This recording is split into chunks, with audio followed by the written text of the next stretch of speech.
Hello all, welcome to the Java sessions. I am Amrita Patil and today our topic is constructors used in Java. Up till now we have done with the various concepts of the object oriented programming.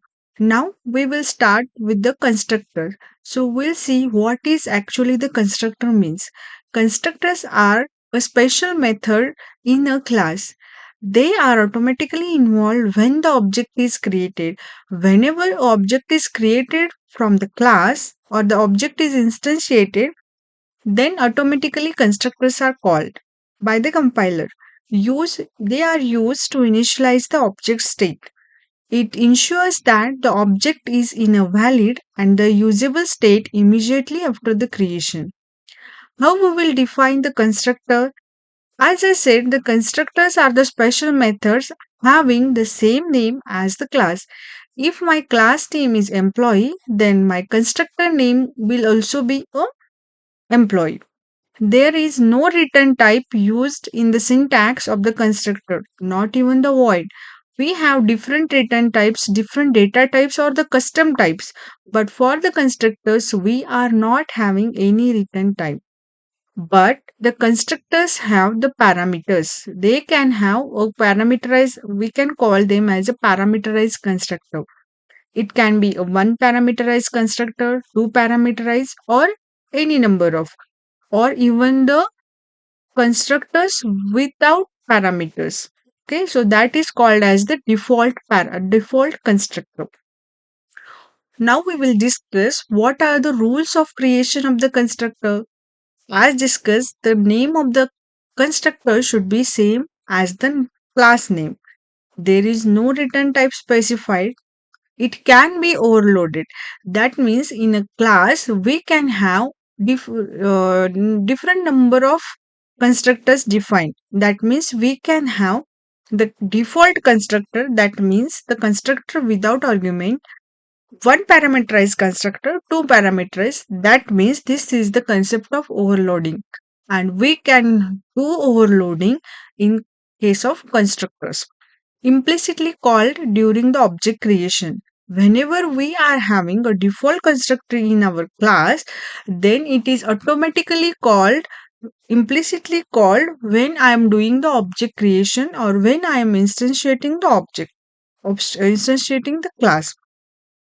Constructors cannot be abstract, static, final, or synchronized. These are different terminologies used in the object. That means a class can be abstract, static, finalized, or synchronized, but the same is not applied for the constructors.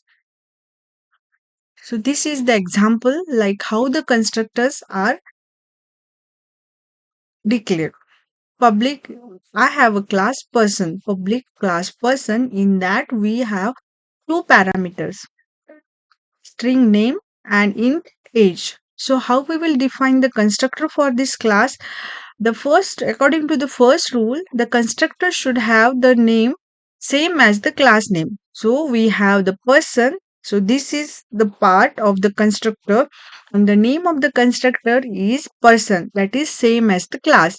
It is not having the return type, but it is having the access modifier. That in our case, it is a public. So I have done public person and parameters are name and age.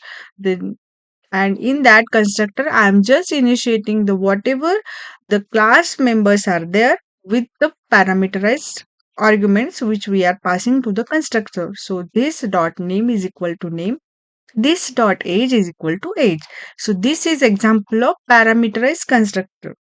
In case of default constructor, that is constructor without parameters, it can be public person, then the blank methods, blank brackets, and then whatever the sentences I want to declare in the method, right? So what are the uses of the constructor? The first is initializing of the object state. Second, allocating the memory. Whenever I will declare the class, the memory is not allocated for that class. But when I am instantiating that class and creating the object, that time memory is allocated for that particular object. So that can be used by you, that can be done by using the constructor. It is invoked implicitly. So depending upon which type of constructor we are using, that are invoked implicitly whenever I am creating an object. There is no need for explicit calls. As it is invoked explicitly, I don't need to explicit that call that particular constructor. Okay. Next, what are the characteristics of the constructor? So first is no explicit return type, cannot be inherited or overridden. So as we have discussed that the constructors can be overloaded but not overridden, or that cannot be inherited. They can be private. So there are some scenarios or the conditions where we can define the constructor as a private. That can be used in case of utility classes for the static one. Okay, or that can be achieved in the singleton pattern. So this is one type of design pattern used in a Java, that is singleton, and in singleton, and that in that case we can do a constructor as a private one. It can be a public, protected, and a default one. Okay, so now we will discuss what are the types of the constructor. So first is the default constructor. It is also known as a no argument constructor. It is automatically provided by Java even if no constructor is explicitly defined in the class. If I don't want a constructor, a default constructor, then the Java automatically provides it, and I don't need to explicitly define that. If I'm not adding something special in the default constructor, then I don't need to declare that, or no need to define that in my class. Okay. So this is the example of the default constructor where the class name is my class and the constructor is public my class, and initiation of that code will be done here. If I don't want, I can exclude that one. It takes no argument. You can see there are no arguments provided in this constructor. It is used to create an object with the default initial values for the instance variable. The second type of constructor is parameterized constructor, which allows you to define your own constructor with your own parameters. The programmer can add the parameters as per his wish. It takes one or more argument during the object creation. It is used to initialize the instance variable with the provided values, and it provides the more control over the object's initial state. So here you can see this parameterized constructor where I am passing the arguments name and age to the person, and I am just renaming or reinitializing that with the class members. Okay. The next is the copy constructor. So copy constructor is a special type of a constructor where it takes the object of the same class as the parameter. So instead of taking the different parameters, I am passing the object, and it is taking it as a parameter, and that is called as the copy constructor. That means I'm just copying the constructor, the object in the constructor. It is used to create a new object with the same state as the object passed as an argument. It is mainly used to avoid the shallow copying and ensure a deep copy of the object data. Whenever you will go in the deep for learning the Java concept, you will know the concept of shallow copying and a deep copying. So the copy constructor is used to avoid the shallow copying. A deep copy means and creating a new instance of the object referenced by the original object rather than just copying that reference. So this in this copy constructor, I am just passing an object of that person as a other person. I am just redefining that by using the this dot name is equal to the whatever the copy constructor I have provided other person dot name, same for the age parameter. The last one is the private constructor. A private constructor is declared by using the private access modifier in the class. The motto behind the private constructor is to restrict the initiation of the object from other class or the outside class, which will prevent the direct object creation using the new keyword. Private constructors are commonly used for the utility classes that contain the static methods and do not need to be instantiated. It is used to implement the single design pattern. So the main objective of the constructor, private constructor, is to restrict the initiation of that class by creating that calling that constructor. So in this example, I am having the utility class and I am creating this private constructor. So I can initialize the code if I have.